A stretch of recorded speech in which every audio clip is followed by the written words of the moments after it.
Ewezuga mkpa ahụike egwuregwu dị, ngalaba ahụ ekepụtago imirikiti ọrụ hazigharịkwa ndụ ndị mmadụ n'ụzọ pụtara ihe n'oge ọ na-eneba anya n'erere dịgasị iche iche dị na nke a ma bụrụ nke kpatara ana Big C Marathon Race 2.0 bụ nke a chịkọbara site n'aka meyọ nke kansụl ime obodo Anaọcha bụ Conrad Rom Ibekwe ji wee chịkọba ya. Onye ọrụ anyị bụ Chinelo Ọnwụzirike kọrọ ya bụ ihe n'ozuzu oke.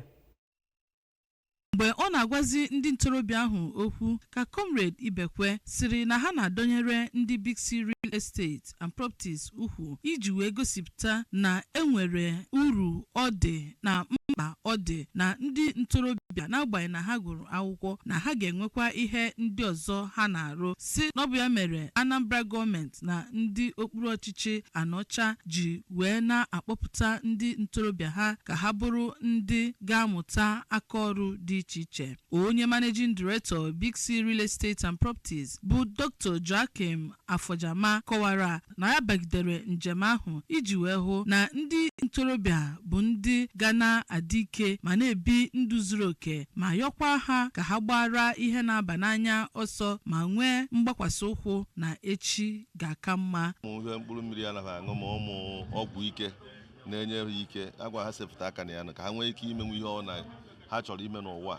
mana ha baa n'ịṅụ ọgwụ ike ma ihe o nwere ike ime ha onweghị ya emenwachi onweghị ya emepụtanwu ndị na ha mụrụ ha agbala aka